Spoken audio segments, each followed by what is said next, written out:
Paz do Senhor, gente. Hoje eu estou aqui com o instrutor Neto, direto de Uberlândia, Minas Gerais. E estou aqui com o meu mano Brunão. E mais um podcast do Bezerra, viu? E hoje nós vamos falar um pouco de quê, Brunão? Fala aí. Vamos falar um pouco de convenção, né? E o Neto vai dar uma introdução aí no decorrer da conversa aí sobre como ele alcançou, né? Até se formar instrutor. E desde já eu quero dar uma boa noite pro pessoal aí. Vamos passar aqui a oportunidade pro Neto também estar se apresentando e vamos dar início a esse podcast do Bezerra, né? Fala aí, Neto. Boa noite a todos aí. Meu nome é Neto, sou instrutor, né? Policial penal de Minas Gerais. E a convite aí dos irmãos aí, a gente vai bater um papo aí sobre conversão, né? Preparação de estudos, polícia e o acesso às armas de fogo aí que tá tão latente aí na nossa sociedade hoje. Hoje o que acontece? Nós temos aí o Neto aí como uma fonte de inspiração, um jovem cristão que se converteu, ele juntamente com sua família, e com isso obteve vários benefícios aí para a sua família, sua carreira, né? Então vamos aqui já começar logo pro bate-papo, né? Vou passar essa bola aí pro Gabriel aí, vai estar perguntando aí sobre a convenção, e aí nós vamos dividir nas perguntas aí. Você se converteu em que ano? Então, antes da convenção aí tem uma introdução, né? Aham. Foi onde eu conheci o Dudman. Sim. Ali mais ou menos em 2000 nós fazíamos capoeira juntos. E Quem nunca fez uma capoeira, né? Fazíamos em capoeira, nascido e criado na Ceilândia, né? Então, assim, era um esporte que a gente tinha acesso, que era um esporte barato. Vocês fizeram com o mestre Né? Gilvan, né? Não, o mestre Romeu. Mestre Romeu. O O mestre Romeu era ligado ao Gilvan, não, né? O início, tudo se Tudo ligavam era aqui, junto, né? né? Depois, cada um foi criando o seu grupo. Existe um grupo mais antigo e depois foi criando outros grupos. Eu lembro nos anos 2000, por aí, eu fiz capoeira do grupo Salve, que era ligado do mestre Gilvan. Isso, o mestre Gilvan. O mestre Gilvan é ladainha. Ladainha. Já diz, o grupo dele já diz, Ladainha. Eu até participei de um capoeira 24 horas. Eu acho interessante que às vezes quando a gente vai para uma vigília, o pessoal, né, deu 3 horas, já está todo mundo cansado. E o capoeira 24 horas era 24 horas. Se movimentando, fominha, se movimentando, né? E o berimbau tem essa mística, né? O berimbau não pode deixar de tocar. 24 Pois horas. eu descobri que eu tinha um talento para tocar alguma coisa na capoeira, porque eu tocava bem berimbau. Sim, mas prosseguindo aí. Então, aí fizemos uma amizade forte, né? Hoje é uma amizade aí de quase 20 anos. Estamos nessa caminhada aí. Chegou a morarmos juntos lá, né? Foi morar na minha casa por um período, por diversas situações. Tenho uma consideração imensa lá pela minha família até hoje. A gente tem contato familiar muito forte. E em 2005 ali para 2007, né? Ele começou a frequentar igreja evangélica e veio a se converter ali nesse ano mais ou menos 2007 ali. Você se converteu no pastor Pedro? Pastor Pedro Sena, um abraço. É uma época boa aquela, boa, né? Tinha né? uns cultos de libertação pesado ali. E pra gente foi uma surpresa, né? Porque a gente era de aventuras, né? Criança da comunidade, né? Solto na rua, né? Muitas oportunidades ali, boas e ruins. E a gente sempre procurou viver ali dentro dos desafios. Né? E para todos que conviviam com ele, foi uma surpresa. Muitos achavam que era só uma modinha ou um período, que logo ele voltaria para o mundo, mas não tem como, ele provou ao contrário. Que levava assim. Minha pastora, ela já com 4 meses de crente, olha que eu tive uma mudança radical, já batizado com o Espírito Santo, já tinha mudado a linguagem, tudo. Eu pedia para pregar ela, não, você ainda é novo convertido. A forma que a gente veio do mundão, as pessoas não acreditavam assim numa mudança, numa transformação, né? E a mudança é contínua, né? Então, assim, ninguém muda de uma hora para outra, leva um tempo, não. né? Até hoje. Então, assim, até hoje a gente estamos em 16 fase anos depois. de mudança, Deus ainda trabalhando, né? Netinho, eu que acompanhei, eu queria que você falasse um pouco, porque dentro da convenção tem sempre algo que nos motiva mais, né? E eu lembro, eu acompanhei sua conversão, né? E algo sobre o batismo, né? que é algo que você vivencia, que você tem. Fala um pouco, como é que foi o seu batismo aí? Então, aí sempre me convidava e eu sempre esquivava aqui, não, hoje não, um dia vai dar certo. Nunca deu certo de ir, né, nesse período para a igreja dele. Mas tínhamos um amigo em comum que se converteu também à época, né, que também era da nossa turma ali. Sim. E me convidou e eu fui, né? E desde esse dia que eu fui, dentro do carro mesmo na volta, eu falei para minha esposa, que era minha atual namorada na época. Falei, gostei e fui impactado nesse culto aí. E até hoje, né? Aí você veio junto com a esposa. Sim, junto com a esposa, né? Ela já era cristã ou não, os dois não. foram juntos? Nascido e criado em família católica até hoje, né? A família dela é toda católica. Minha família também, né? Por parte do meu pai ali. E depois desse dia a gente começou a frequentar a igreja, né? E como na época, não sei hoje como é que tá lá, era uma igreja de células, logo os irmãos ali convidam para ir para a célula, sim, né? Sim. E você começa a pegar aquele vínculo. Era qual denominação na época? Era Ministério da Fé. Ministério da Fé. Isso. Aí outro amigo também que a gente se encontrava muito em festa também estava, aí me convidou para a célula dele. Inclusive ele virou líder de célula, né? Então foi tudo se conectando. Foi muita gente que se converteu naquela época, né? Tudo se conectou e logo a gente batizou, né? Mais ou menos assim, a gente foi em janeiro na igreja e em maio a gente já estávamos batizando, eu e ela. E mais ou menos ali no dezembro a gente já fez uma abdicação de várias coisas, né? Entramos ali no período de noivado, em dezembro casamos. Já estamos juntos aí. Você levava uma vida assim, como nós precisamos dizer, banda mesmo? Totalmente. Ou você estudava já, quando você decidiu estudar? Na verdade, eu nunca gostei de estudar. Nunca gostei de estudar. Tive a oportunidade de estudar em colégios bons, aqui no Penorte, né? E também estudei em colégio público. Sim, sim. Mas independente de colégio público ou privado, se a criança não quiser ou também não tiver um acompanhamento familiar, uma família estruturada, não vai, né? Era o meu caso, eu não tinha um acompanhamento, né? Próximo, né? Sou filho de pai separado muito cedo, então fui morar com... filho sofre, né? Pai separado. Fui morar com meus avós, graças a Deus me deram uma estrutura ali necessária, né? Mas não era aquele acompanhamento paterno. Sim. Então, nunca fui bem na escola.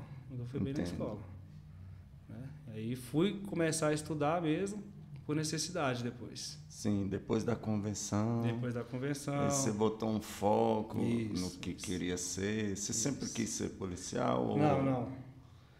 Aí entrou a questão das inspirações, né? Pessoas ligadas a gente, né? Que entrou para esse ramo primeiro. E a gente começa a ver a mudança nas pessoas, né?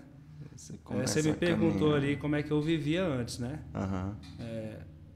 Desde lá do início, né? Como eu falei, criança de comunidade, solto na rua, né?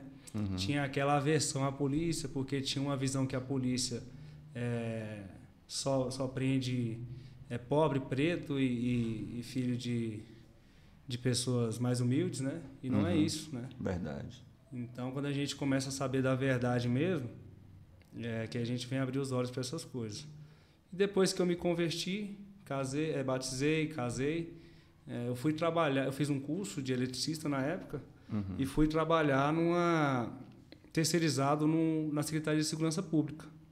Entendi. Onde é a parte administrativa da segurança pública. E lá é um prédio que só trabalham policiais na área administrativa. Então eu comecei a conviver com aquelas pessoas, né?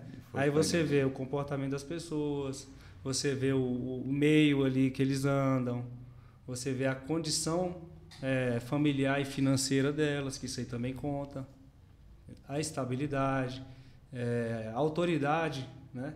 Que essas pessoas passam, e a credibilidade que elas passam à pessoa, que o policial tem de passar para as pessoas, né?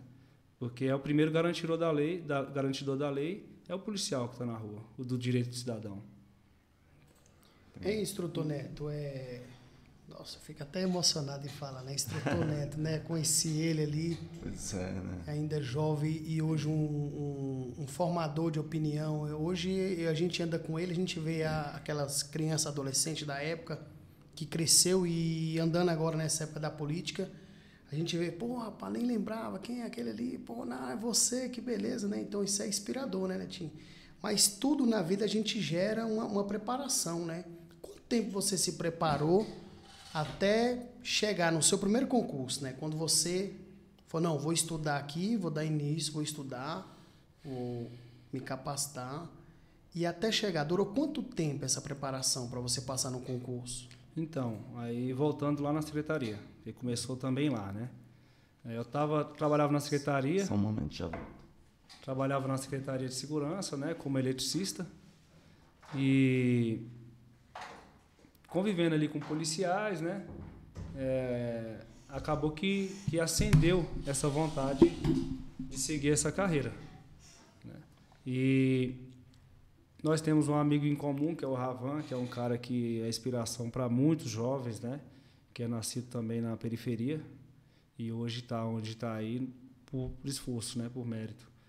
E a gente tem uma amizade de infância, eu e o Ravan. Ravan é professor de cursinho hoje, né? Foi policial militar, hoje é agente socioeducativo e está mais ou menos aí há 15 anos aí, pode-se colocar aí 15 anos aí no serviço público para a sociedade. E essa amizade que a gente teve, ele viu a necessidade de estar me ajudando, né? Ele me via muito solto na rua e depois que ele viu a minha mudança, né? Casei, me converti, né? Comecei a trabalhar, foi quando ele me ajudou a virar essa chave. Ele falou, vamos estudar porque o serviço privado ele te limita até aqui, né? Se você não buscar mais lá dentro, você vai ser isso aí pro resto da sua vida, entendeu? E eu já estava com essa vontade de ser policial, né? Ou de operar, ou de estar dentro da segurança pública, né? Porque é um ramo é um leque muito grande. E ele começou a me incentivar, a me bancar material de estudo para mim, né? Me dar acesso a conteúdos que eu não tinha e me incentivar. E a gente começou a trocar essa ideia, né? E tinha outro amigo também que hoje é policial militar aqui no DF, o Cabo Cardoso, que também é da mesma época, né? Começamos a estudar juntos. E quando foi de 2010, eu casei em 2008, 2009 a 2010, eu estava trabalhando na secretaria. E quando eu decidi mesmo estudar, né? Teve uma pessoa também fundamental lá na secretaria, né? Que é foi meu chefe lá, chama Nailson, que ele era um servidor público, deve estar aposentado hoje, e ele sabe que precisa de tempo e abdicação. E ele chegou para mim e falou, Neto, eu estou vendo que você está estudando, seu horário de almoço, né? Está corrido para você, vamos fazer o seguinte, você cumpre suas missões diárias pela manhã aí, e o período que sobrar à tarde aí você pode estudar. Não é qualquer um que faz isso dentro do setor privado. Né? O tempo é o que nós temos de mais valioso para o estudo, pode-se dizer. Então, eu tinha ali, em média, 2, 3 horas por dia no trabalho para estudar, contando com o horário de almoço ali, né? E ligado a isso, estudava em casa, né? Com material que eu recebia de amigos, né? Que a internet te proporciona hoje muito mais do que aquela época, em 2010. Hoje você consegue estudar na sua totalidade online, né? Naquela época você tinha que ter um professor, né, para te entregar um material melhor. E foi quando o Ravan falou, não, vamos entrar num cursinho, você vai fazer um cursinho, né? Você estuda em casa, mas você vai fazer um cursinho para abrir tua mente, porque eu vim de muito tempo parado de estudo e o meu segundo grau foi feito supletivo, né? Então eu não tinha uma bagagem de segundo grau, né?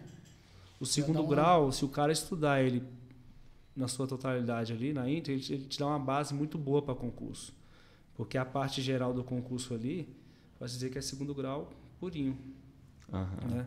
Então eu não tinha essa base, então eu tive que ir para o cursinho presencial, aprender do zero ali o português, né? Sempre tive muita dificuldade com matemática, e tenho até hoje. Então, essa é uma dica também, né? Se tiver condições de fazer um cursinho presencial, faça, porque os professores são encurtadores de caminho, né, para a sua aprovação. E dentro dessa preparação de estudo, Neto, teve um dia que você estava estudando assim e falou, rapaz, quer saber de um negócio? Eu não vou estudar mais não. É a primeira reprovação, né? Eu não vou estudar mais não, eu vou parar, isso não é para mim. Vamos lá, eu estudei de 2010 a 2012, né? Dentro desse período, acho que depois de um ano eu comecei a fazer algumas provas. Aqui no DF eu acho que fiz umas 2, 3, né? Que foi do SAMU na época, fiz outra administrativa aí, de algum ministério que eu não lembro. E tive pelo menos 3 reprovações, né? Aí entra o nosso psicológico, cara. Mas que assim, até hoje a gente briga diariamente com o nosso psicológico. Né? Antes de você ser aprovado lá em Minas, você já tinha feito 3 concursos e tinha reprovado. Já.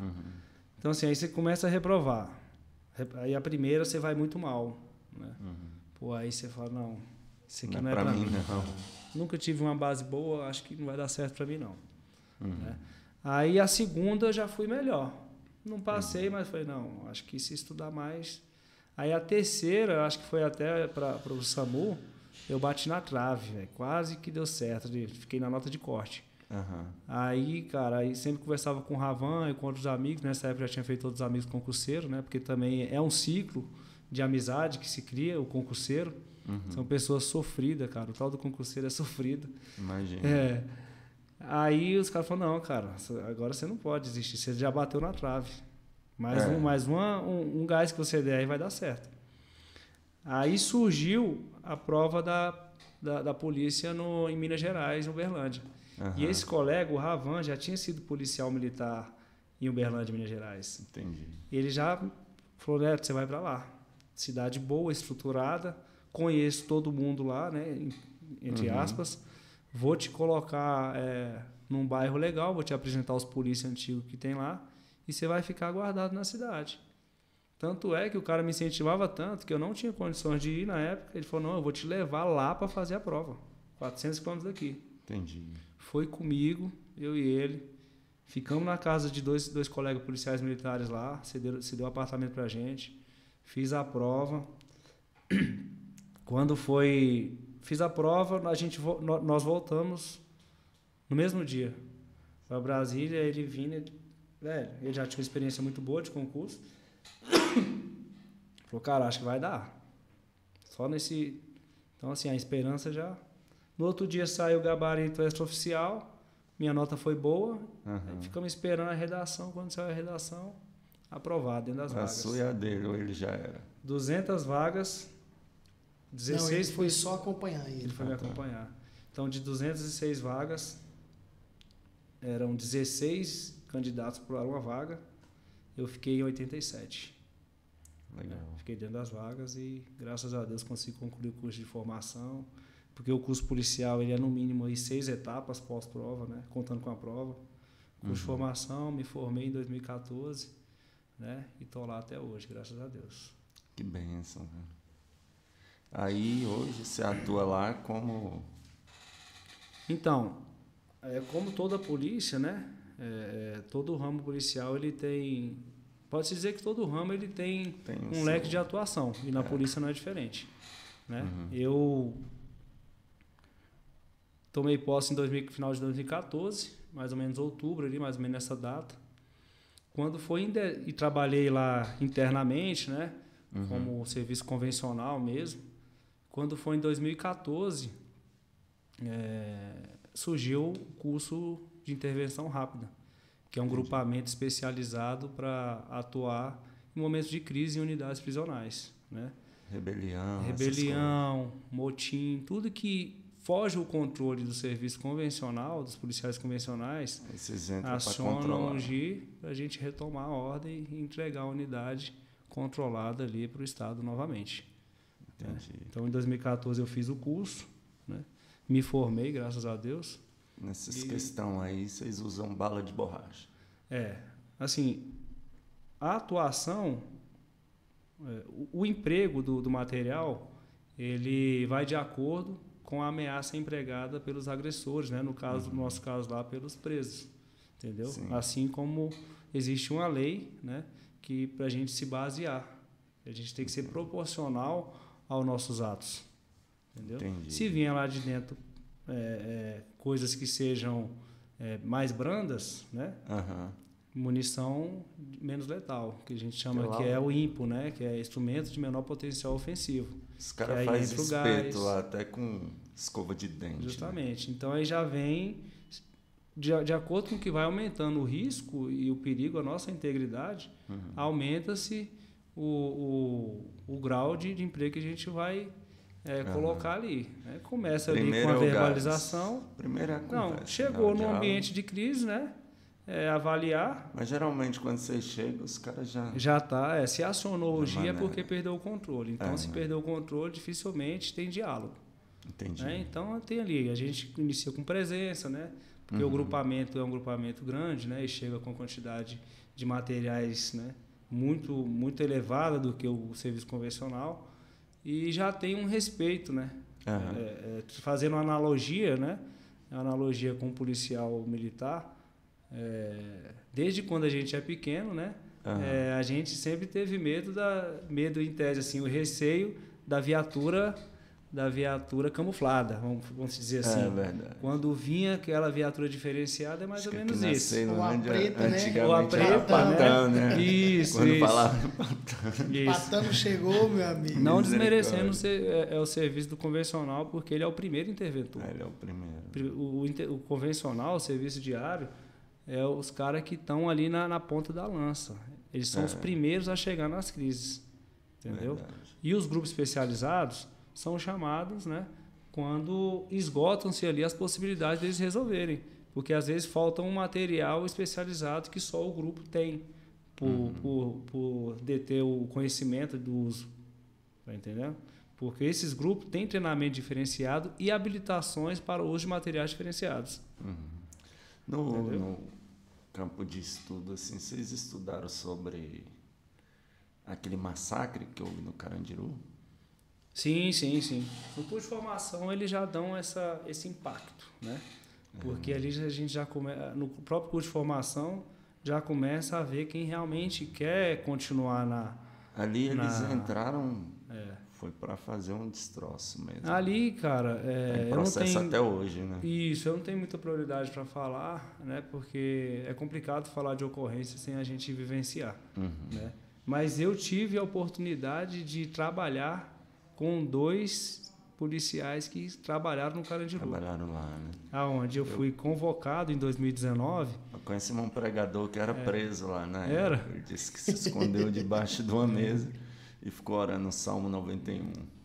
Inclusive, vou até mencioná-los aqui, é o Miguel, né? E o Samuel. São 2, no nosso linguajar, são 2 cascudos mesmo, da Polícia Penal de São Paulo. Em 2019, eu fui convocado para estar junto com a Força Nacional Penitenciária, a FTIP, em Roraima. Né? Quando começou a acontecer aqueles massacres no estado, né? Que aconteceu em Rio Grande do Norte, aconteceu no Ceará, aconteceu em Roraima, no Maranhão, né? Maranhão Pedrinhas, isso. E em Roraima, eu fui convocado. Né? Então, quando eu cheguei lá, né, já estava mais ou menos controlado, mas a gente teve que dar continuidade ao serviço de padronização, né, de procedimentos, porque lá era no nosso linguajar lá mesmo, lá estava a Bangu, né? Antes da FTIP chegar. A FTIP é uma força criada pelo Ministério da Justiça, né, onde eles convocam operacionais especializados para poder suplementar a força dos estados que no momento ali estão defasados, né? Não tem condições de atuar. Hoje acontece muita rebelião, é difícil. Em Minas Gerais, zero, né? Onde eu atuo. O sistema de Minas Gerais... Fica só, né? Nada, aí a gente acaba atuando em apoio em outros serviços, quando não tem, né? Sim. O exemplo é escolta de alto risco, né?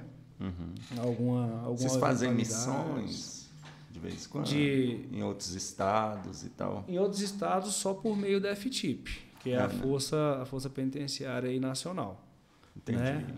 Aí eu fiquei 4 meses lá atuando pelo Ministério da Justiça. Né? E nisso a gente tem um leque de conhecimento muito grande. Foi onde eu conheci esses 2 policiais que trabalharam no Carandiru.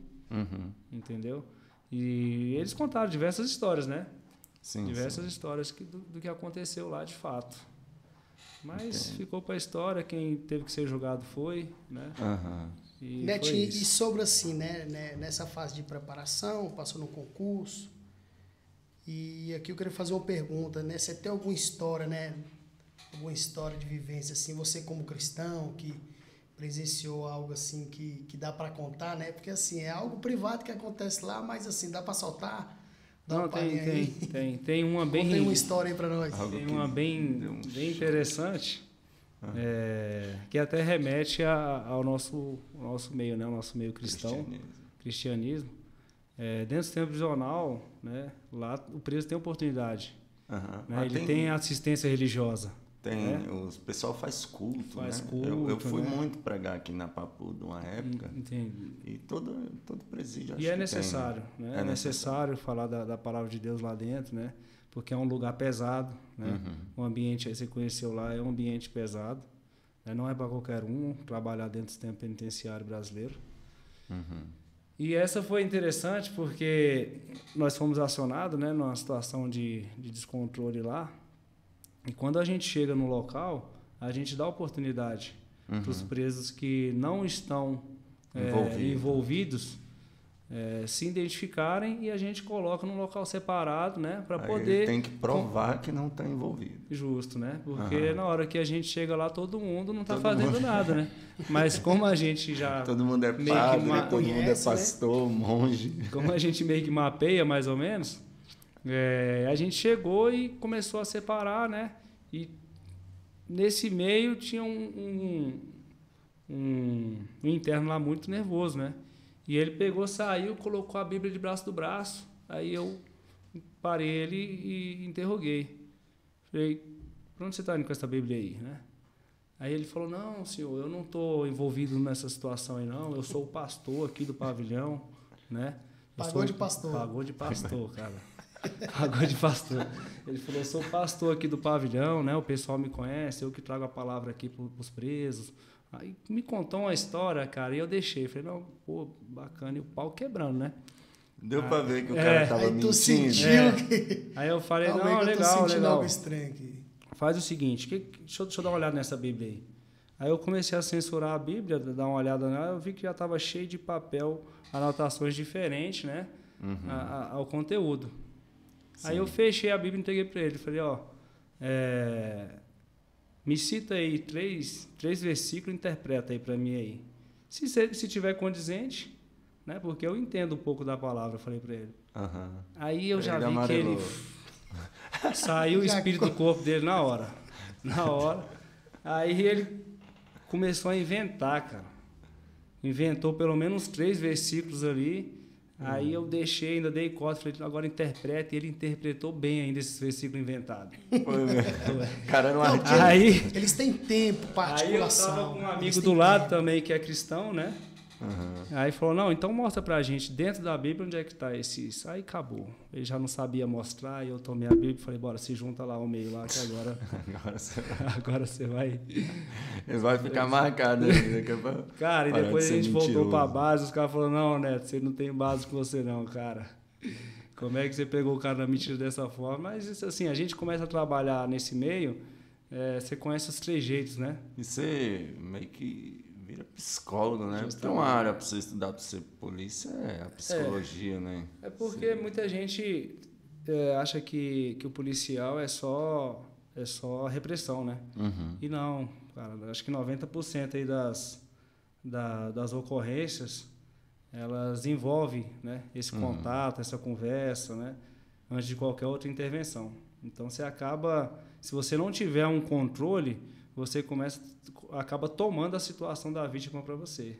Né? Isso que é perigoso. Né? Aí você começa a agir com muita justiça, acha que que você tem que pegar o ladrão e fazer justiça de qualquer forma, porque você tomou para si essa... E você tem que saber separar muito bem isso, né?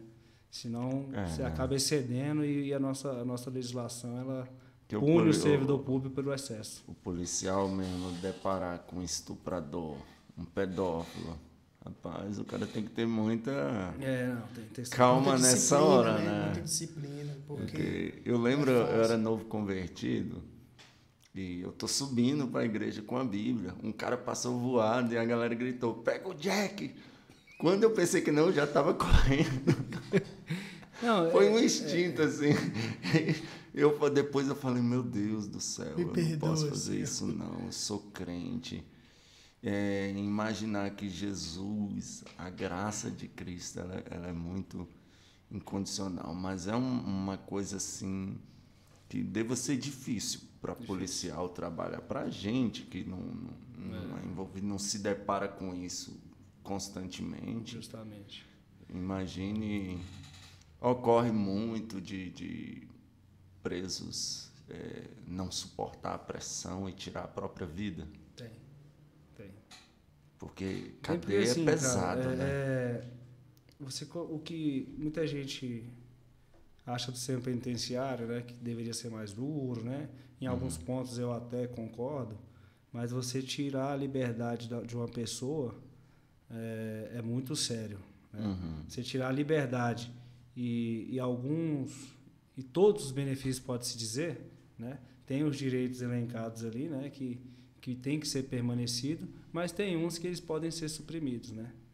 Então, assim, acaba que mexe com a cabeça de muito preso lá. E muitos problemas que nós temos que conter lá, muitas vezes de algumas, não muitas, mas algumas vezes é de preso que surta. Né? Surta, né? Surta, nossa, não consegue segurar o psicológico, né? E acaba tirando a própria vida, né? Eu conheci alguns meninos que...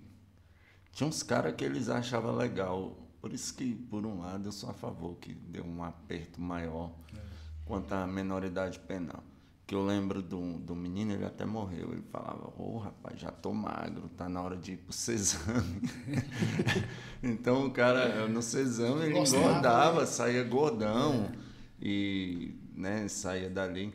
Eles falavam muito um negócio. Ele falava: cara, cadeia pesa.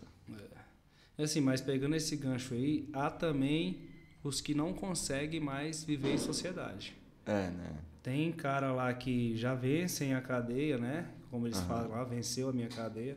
Vão pra rua, não conseguem mais conviver em sociedade, acabam cometendo crime e se veem melhor lá dentro, naquele mundo. Porque ali é o mundo paralelo. Ele já se adaptou ali, né? A realidade dali. Se adaptou. Cara, Vamos lá, antes de eu entrar no assunto aqui, eu anotei uma perguntinha aí, quando a gente se fala de um instrutor, né? Um instrutor de tiro, que tem acesso à arma. Agora você está atuando também como instrutor de tiro, sim, né? Sim. Eles têm muita pergunta, né? Mas antes quero estar mandando um abraço aqui para a Academia Mendes, um dos nossos patrocinadores aí, Bruce. Manda coca, viu, Mendes? E aí, o que acontece, né? Tinha a pergunta que eu fiz bem breve, né? Acredito que dá para exemplificar acerca, como a gente entrar nessa área de instrutor, sobre a posse e o porte, né? Então, tá muito em evidência essa questão do pessoal, eu vou tirar o porte de arma, mas eles não têm noção. Muitos amigos meus, né? Até pessoas que trabalham comigo, alguns irmãos, alguns pastores, né? Então, em breves palavras que ficam bem sucintas assim, de uma forma expressiva, para você falar sobre o que é porte e o que é posse. Tá. Então, primeiro a gente tem que diferenciar essas duas nomenclaturas que são, em tese, um direito de todo cidadão. Tá elencado, mas depende de um despacho de alguém competente, né? Nesse caso, o delegado de Polícia Federal, que é a autoridade que compete a ele isso aí. A posse é o direito que o cidadão tem de manter dentro da sua residência, né? Um armamento para sua defesa e defesa familiar. Né? Estritamente dentro da sua residência, né? Da sua propriedade. Não pode sair de não dentro pode da sair, propriedade. não pode sair. Essa é só dentro de casa. Isso, dentro de casa. Há as condições de você portá-las para ir, não portá-las, transportá-las ao estande para treinamento, porque quem tem uma arma tem que treinar. Aí você tem que emitir alguma Isso, coisa assim? aí a própria Polícia Federal emite autorização para que você leve a arma até o estande e estande casa, né? Essa é a condição da posse, né? E isso tudo é conseguido por meio de requerimento, né? Teste psicológico, teste prático, avaliação prática, que só quem pode laudar isso aí são instrutores credenciados à Polícia Federal, tanto o psicólogo quanto o instrutor de tiro, né? Eles laudam e falam assim, em palavras claras para a Polícia Federal. Tem condições, né, de ter uma arma, né? Mas aí é feita uma análise pelo delegado, mesmo você estando apto ou não, e ele tem a discricionalidade de autorizar ou não também. Entendi. É verdade que nenhum ex-presidiário pode tirar uma posse? Cara, assim, elenca vários... Dentro dos requisitos, elencam as declarações de nada consta. Né? Se você já tiver... cumprido, né? Cumprido e não constar nada, né? Em tese, você cumpre os requisitos. Mas, como eu falei, hoje ainda tem uma análise do delegado. É ele que tem a palavra final. Geralmente você prova para a Polícia Federal que você tem condições. Mas é dele a palavra final, de falar, não, vou conceder uma autorização para ele ou indeferir. Né? O porte também é um direito, né, que está lá no Estatuto, do cidadão já transportar consigo, né, veladamente, uma arma para a sua defesa. Né? Só que também entra nesses mesmos quesitos, né? Você tem que fazer teste psicológico, teste prático, né? Emitir a efetiva, você tem que provar o porquê que você precisa ter um porte de arma, que é a efetiva necessidade. O porte já é bem mais difícil. Bem mais difícil. Tem um exemplo de alguém que consiga um porte? Por exemplo, alguém que consiga um porte que você conhece? Uma profissão? Profissão que traga um risco para a pessoa. Segurança. Vamos supor. Vigilante. Teria que ser. Mas hoje, pela minha experiência que trabalho em stand hoje e vejo acontecer, são para empresários do ramo de valores, né? Empresário para o ramo até armamentista, loja que vendem armas, né? Que tem um acervo de arma muito grande na loja. Sim. Né? E muitas vezes também são indeferidos. Então, vai depender muito da interpretação do delegado. Num comércio hoje, o cara tendo uma posse, vamos assim ser um porte, tendo uma posse, o comércio é dele, ele pode ter uma arma ali debaixo do balcão, como posse, ou pode. só como porte? Como posse, pode. Ele vai porque declarar... ele é um estabelecimento dele. Isso, ele tem que declarar que aquele estabelecimento é dele e provar que ele é dono da propriedade. Né? A arma vai estar em posse ali dele dentro da propriedade. Né? Porque esse é específico para a defesa. Né? Entendeu? E o porte é a mesma coisa. Você cumpre todos os requisitos, mas depende do delegado. Hoje ficou mais difícil ainda, né? Porque essa é uma das maiores brigas do nosso atual presidente. Né? Eu falo maiores brigas para esse ramo. Né? Ele tentou, de todas as formas, facilitar o acesso ao cidadão a ter a sua autodefesa. Sim. Porque a polícia ela não consegue estar em todos os locais. Verdade. Né? Então, o cidadão de bem, eu também comungo dessa mesma tese, que ele tem que ter o direito de se defender. Né? E impede igualdade. Né? Você que trabalha ali como polícia e atua com bandidos, você, na sua visão hoje, é uma coisa boa o porte de arma, a posse de arma para o cidadão de bem, ou pode interferir para que o crime aumente? Não. Porque assim, a arma que entra para o crime, ela já é uma arma ilegal. De crime, né? Entendeu? Não é uma arma do cidadão de bem. Pode acontecer, como já aconteceu, de cair arma até de policiais, de situações aí, caiu no crime por roubo, por furto, né? Mas pode-se botar aí 99% das armas que estão na mão dos criminosos hoje são armas ilegais, que atravessam aí as nossas fronteiras aí, né? Vindo de outros países, né? Paraguai aqui do lado é um exemplo. E essa arma já vem diretamente para o bandido.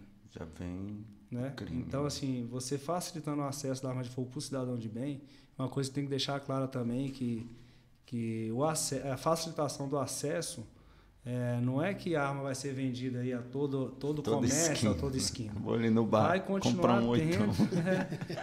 É porque não é a nossa cultura isso. Né? Nos Estados Unidos a cultura já é mais facilitada. A nossa cultura, ela hoje não tem condições de fazer isso. Pode ser que os nossos filhos, né, vivam isso, na minha opinião.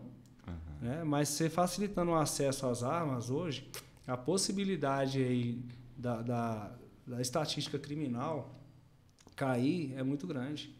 Porque o criminoso vai pensar 2 vezes em entrar na casa de um familiar, porque ele não vai ter certeza se o cara tem uma arma ou não. Entendeu? Hoje já tem muito cidadão que conseguiu acesso, né? Mas eles ainda se atrevem. Né? E acontece muito acidente? Não, muito não. Pode acontecer porque é um mecanismo. A pessoa passa pelo todo um curso, né? Antes de ter a arma, você tem que passar pelo stand de tiro. Isso. Né? Já que nós introduzimos a isso, Netinho, o que te levou a ser um instrutor de tiro? Né? Um policial que agora eu senti a necessidade. Você começou aí nos stands treinar. E como é que foi essa virada de chave para você dizer, não, agora eu vou me capacitar, eu vou instruir?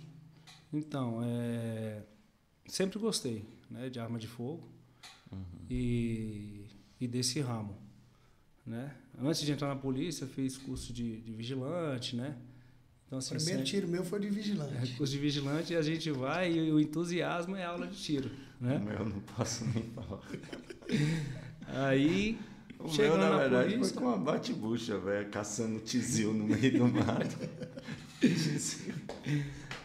E aí, dentro da instituição, eu comecei a me identificar, né, com armas, porque também a instituição te dá esse leque.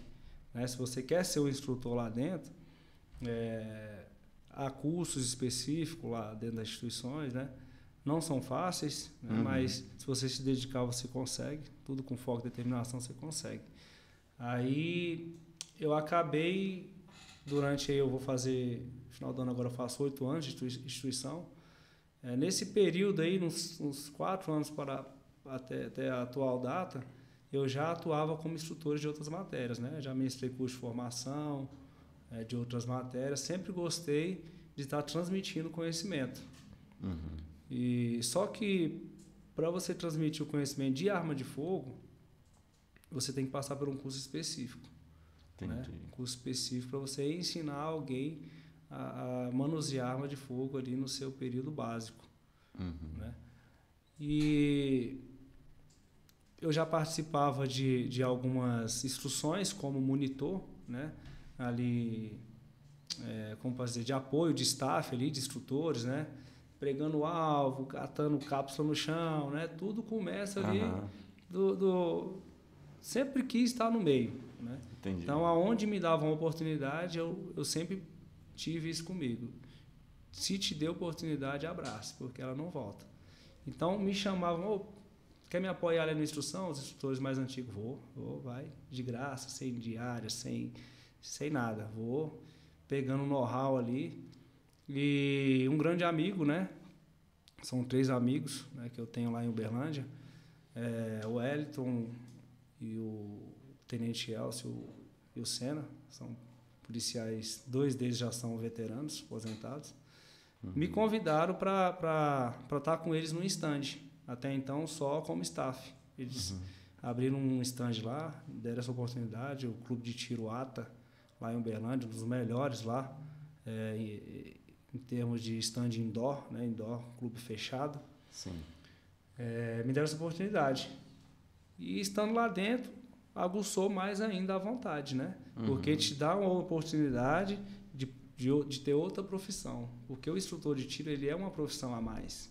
Ele Aí não hoje é só... você ganha um dinheirinho como instrutor. Ainda não, né? Começando agora, assim, a gente começa Mas a assim, pagar... você já se formou. A gente já começa a pagar os custos, né? De se tornar instrutor de tiro.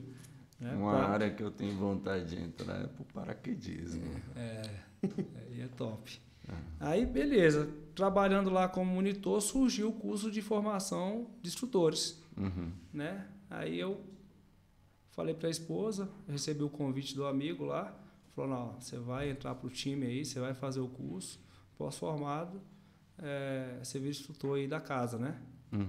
Fiz o curso, graças a Deus, me formei, um curso de 10 dias aí, puxado, mais ou menos aí de 10, 12 horas aulas por dia. Nossa. Muita matéria, muito manuseio, muito tiro.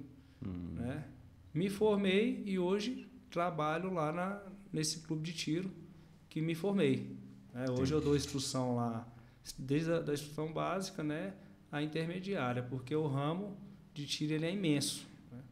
Então, eu estou ali trabalhando ainda na instrução básica de tiro, aquelas pessoas que querem iniciar no tiro, né? Que querem tirar a curiosidade e muitas vezes perder o medo e trauma. Instrutor Neto, tem sim, você encontra pessoas lá no stand que tem trauma de arma, que passam por esse processo. Como é que funciona Tem demais. essa introdução aí? Então, cara, eu tive até uma experiência esses últimos dias agora, eu fui a convite de um amigo numa cidade próxima lá, stand de tiro de Campina Verde, e eu peguei uma aluna lá que ela tinha um trauma muito grande, né? Familiar, e só que ela queria perder esse trauma e queria entrar para o mundo do tiro. Então, assim, foi bem delicado, né?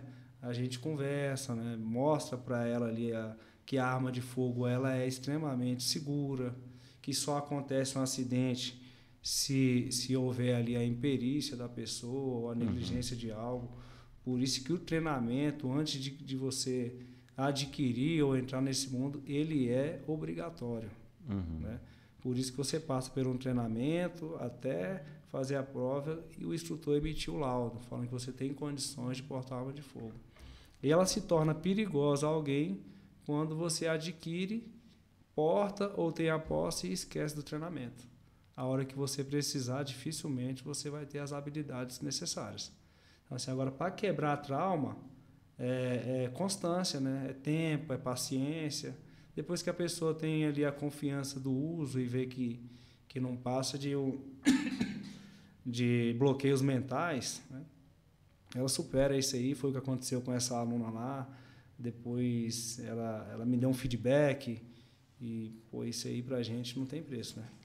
Vamos chegar aqui já para finalizar, né?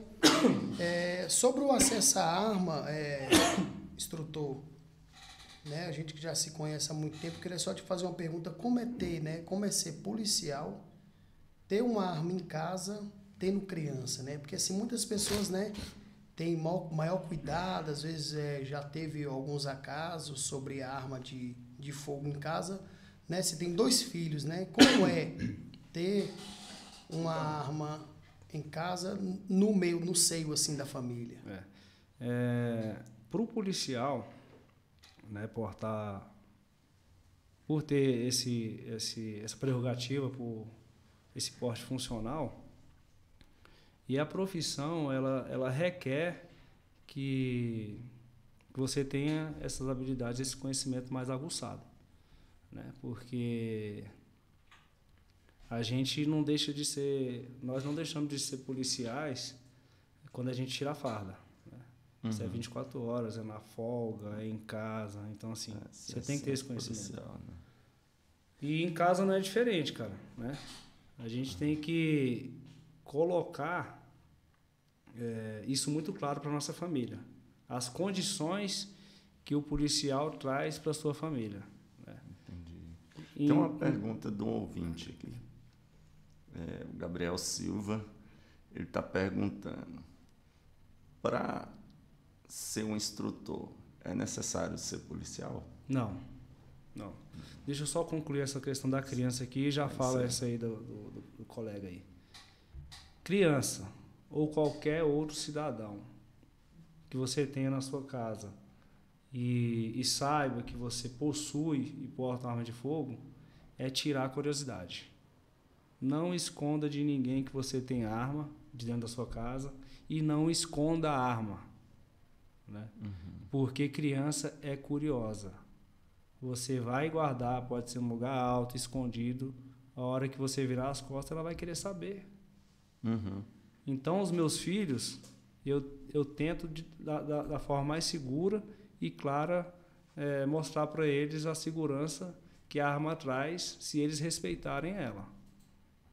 Entendi. Então eu deixo muito claro, deixo manusear, praticamente devidamente dá uma instrução. Mas seus filhos instrução. têm quantos anos? Tem um de 5 e um de 9. Né? Levo para o stand quando posso, brincam lá de airsoft, que é um armamento de bolinha, e gostam, né? Então, assim, já está, pode-se dizer, no caminho, né? Então, muito tranquilo, não tem essa curiosidade, esse problema na minha casa, mas também não negligencio, né? Porque a chave da cabeça de uma criancinha pode virar a qualquer momento. Então, sempre num local que eles não têm acesso, sempre explicando que machuca, né? Se manusear errado. Mas é muito tranquilo. Instrutor de tiro fora da polícia. Como eu mencionei anterior aqui, o instrutor de tiro ele é uma profissão, né?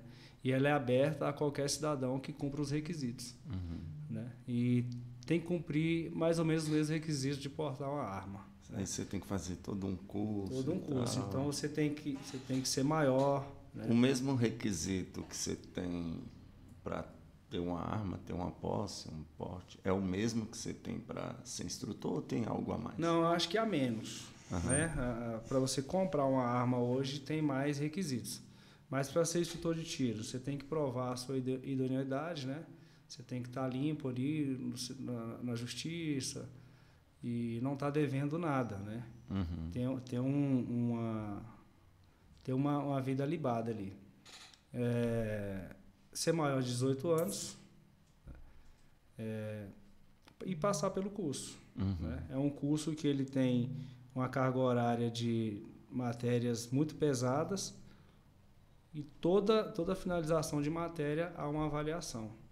Feita essa avaliação, tem meio que um TCC. Psicológica, né? avaliação. Você tem que...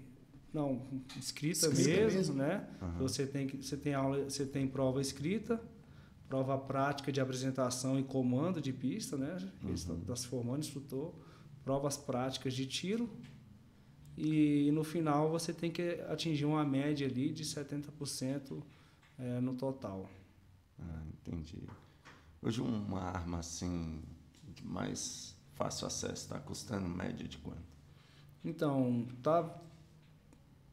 uma arma brasileira, uma arma brasileira que a gente tem duas grandes marcas aí, em torno de uns R$4.500 você consegue comprar uma arma hoje. No começo, assim, que veio meio que a liberação de arma para o Brasil, o pessoal não entende, pensa, nossa, vai armar todo mundo, vai morrer todo mundo, vai virar uma guerra. Mas não é nada disso, né? Na verdade, é uma questão mais de segurança pessoal. Justamente. Inclusive, eu acredito que a questão de armamento para mulher é a mesma coisa de homem? Mesma coisa, mesmos requisitos, né? Mesmos requisitos. Você só não pode armar a esposa. E a arma, que a gente fala muito, é o equalizador de forças, né, cara? Entendeu? Hoje se faz necessário o equalizador de forças, principalmente para o público feminino, né? Que é um público... que a mulher já tem... fisicamente, né? Isso é fisiológico, né? Existem exceções, mas fisiologicamente, né? É mais frágil, né? Questão de compressões do que o homem, muitas vezes é atacada, né? De forma cruel, em casa ou nos seus trajetos. E todas as vezes que eu desconheço algum caso de uma mulher que possuía uma arma no momento que teve uma situação de emprego, que foi vítima, quanto mais aí. A maioria delas conseguiu repelir essa agressão aí. né? Então, assim, para o público feminino, principalmente, eu dou todo o apoio. Entendo. Então vamos chegando ao final aí, né? Vamos dar a oportunidade dele aí, Netinho. Tá pedindo um arroba aí pra seguir ele lá no Instrutor Neto. Fala aí, Netinho. Qual é o Instagram aí? Seu Instagram. Então, como eu falei... Você atua só em Uberlândia? Só em Uberlândia e regiões, né? Mas nada impede, né? De outros estados que requerem um treinamento aí com a gente, né? Nada impede. O instrutor ele pode atuar aí no Brasil todo. Tipo, você chegar num stand que tem aqui em Brasília... Tranquilo. Tem liberação convite lá. Não, então o Gabriel Bezerra vai juntar só pastores para uma aula de tiro lá. Tamo aí. Posso fazer isso, não? Aí, cara... Gabriel, eu particularmente, cara, eu acho que eu não tenho coragem de ter uma arma. Eu, particularmente. Mas também eu não sou contra quem quer ter. Eu acho, para mim, meio que desnecessário. Para mim, no meu ponto de vista. Mas sou a favor que... Cidadão tem não acesso, sou contra. Né? Eu acho que sendo um instrumento de defesa... Mas para mim, eu já tenho uma arma, né? A mais poderosa de todas. Eu tenho umas calibre 66, cano duplo. Bíblias, né? Eu vou ver, a gente fomos para uma chácara de um irmão lá em Cristalina, lá, e andando na fazenda, aí fechamos uma porta, uma puma e uma outra espingarda. Procuramos a casa inteira, umas balas. Só tinha 2 balas, moço. Gabriel lá botou uma garrafa lá de água e... Eu acho que eu nunca acertei um tiro. Mas é o treinamento. Tá precisando de um treinamento. Para qualquer área que a gente vai atuar. E hoje, na sua área, hoje, como instrutor de tiro, tem pessoas que praticam, né? Já como como se diz, um hobby, um esporte, né? Então eles já treinam ali, mas tem até campeonato, né? Aí, né? Além da posse, né, e do porte, tem a figura do CAC. Né? O que é o CAC? O CAC, ele é o colecionador, o atirador e o caçador. Né? Esses são emitidos pelo Exército. Esse é o brabo, então. Esse é emitido pelo Exército. Hoje é liberada a caça do javali, hoje no Brasil. Porque não tem predador, né? Então tem que liberar. Porque cresce demais, eles destroem lavoura. Então, assim, é outro meio das pessoas acessarem a arma, que é o CR, requerido no Exército. Entendi. Mas é para fins direcionados. Sim, né? sim. Não é para fins de defesa. Né? Então, o CAC ele tem que caçar e ele tem que provar que ele caça. O atirador ele tem que provar que ele atira, que ele participa de competições e afins. E o colecionador tem que colecionar. Mas se ele não provar isso, ele perde o CR. É mais fácil para o pessoal do campo, das fazendas e tal, ter uma posse de arma. Sim, sim. Inclusive, né, aquela família lá, se não tivesse posse de arma, tinha sido mais uma vítima do Lázaro. Justamente. É uma coisa que, né, entrando aqui, trazendo para o lado cristão, uma coisa que eu entendi. Porque as pessoas pensam, se a pessoa quer uma arma é porque a intenção dela é de matar e a gente não quer bandido morto, você era um bandido, já pensou se tivessem te matado? Sim, que eu posso entender? Que a questão não é que a gente quer que o bandido morra, a gente quer evitar que o bandido mate. Justamente. E entre o pai de família e o bandido, o salário do pecado é a morte, né? Eu acho que o pai de família, se vê seu filho, sua esposa em uma situação horrível, né? Você vê que Jesus até mesmo nessa questão, ele disse para os policiais não maltratar, os patrões também não maltratar e etc. Mas tem aí, eu acho que a área de defesa ela é importante. Eu vejo uma questão importante porque esse rapaz mesmo que morreu, uma vez ele falou bem assim, eu vou ali roubar um celular. E tirou a vida de um pai de família por causa de um celular. Então, é uma coisa que não concordei. E aí, se o pai de família está armado numa situação dessa, ele se defende, né? Porque o cara, a gente como cristão, a gente tem que pregar o evangelho. O próprio Deus, ele não tem prazer na morte do ímpio, antes que ele se arrependa. E o nosso dever como pregador, profeta, é pregar para que ele se arrependa, que ele mude de vida, assim como nós mudamos de vida outrora. Mas tem gente que ele não quer mudar de vida, cara. E essa questão de perdão é para quem quer. Certa feita, eu vi uma história interessante de um rapaz que cometeu um crime bárbaro. Na ocasião, o país permitia pena de morte e ele recebeu pena de morte. Aí o rei do estado decidiu ir lá conversar com ele para dar um perdão para ele. Então, dá um pause aí. Então, como eu ia falando, certa feita eu vi uma história de um rapaz que foi preso no país, era concedido pena de morte, ele havia cometido um crime bárbaro, e o rei tinha por costume ir lá conversar com o preso e tal, e um possível perdão da pena. Aí ele solicitou uma audiência com o preso, aí quando o guarda foi lá, o rei quer conversar contigo. Ele, não quero conversar com o rei, não. Ele, não, mas ele quer conversar contigo. Aí insistiu, ele, não quero conversar não, já vou morrer mesmo e tal. Aí voltou. Aí quando chegou na hora da execução, o rei falou, você sabe por que você vai morrer? Ele, claro que eu sei, porque eu cometi um crime bárbaro. Ele, não, você não vai morrer porque você cometeu um crime. Você vai morrer porque você não quis aceitar a minha proposta de perdão. Você nem quis conversar. Então, a oportunidade de perdão está aberta a todos, a quem quiser vir. Agora, tem cara que ele não quer.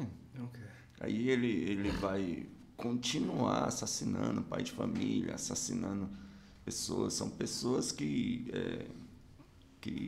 se enquadram naqueles que não se reintegram mais na sociedade. Isso. Apesar que Cristo pode mudar o mais miserável pecador, seja qual for o pecador, Cristo pode mudar e nós esperamos que mude. Mas é uma questão interessante que nós tivemos aqui hoje, né, no podcast do Bezerra, né, com o instrutor Neto. E é isso aí, faça suas considerações finais, deixa aí o seu @ seu contato. Complementando essa sua fala aí, que é importantíssima, né? Que quem porta uma arma, que seja público civil ou policial, ele não quer, de forma alguma, tirar outra vida. Né? Ele quer se defender e a nossa lei... Na verdade, você já sai orando, né? Deus... Não, e quando você porta uma arma, as responsabilidades recaem por você em dobro. Né? Tanto é que eu ando de vidro fechado no meu carro para evitar qualquer tipo de discussão. Né? Então, assim, a nossa lei ela já nos garante o direito de defesa. Né? O que nós não podemos fazer é exceder. Mas a nossa lei ela já tem excludente de licitude, né, para que a gente use dos meios moderados para poder repelir a agressão. Se o cara vai morrer ou não nesse meio aí, né, a gente não consegue mensurar isso quando a gente está se defendendo. O que a gente não pode fazer é, após cessar a agressão, continuar subindo o degrau da sua defesa. Você que você acaba caindo procurar no excesso. Imobilizar o cara é a primeira... Repeliu a agressão ali, acabou o perigo, né, para você, cessou. A partir dali, aí você já começa a entrar no excesso. E se o cara vier a morrer, né, é porque não ali teve já jeito era, mesmo. já era, pode-se dizer, o destino dele. Foi bom ter você aqui, né, com a gente. E aprendemos muito, né, sobre quem tem interesse aí sobre o ramo de instrutor de armas e tudo. É bênção de Deus. Amém. Segue lá no Instagram lá. Então, para quem tem mais, se ficou alguma dúvida ou ficou alguma curiosidade aí desse ramo, né, pode me procurar lá nas redes sociais. Luiz Neto 18 é o meu pessoal, né? Mas adiciona lá, segue o Instrutor Neto 18, né? Instrutor _ Neto 18, manda um direct lá que a gente conversa, tira dúvida, né? E esse leque, ele é imenso. Beleza? Deus abençoe Agradecer a todos. Agradecer a oportunidade aí de estar aqui com os irmãos, né? Como eu falei, mais de 20 anos de amizade com o Dudman. Te conheci também há bastante tempo, até não reconheceu de primeira, mas graças a Deus tive a oportunidade de reencontrar aí e vamos continuar juntos nessa caminhada. Amém. Que Deus abençoe. Amém. Gente, fica com Deus e até o próximo. Senhor.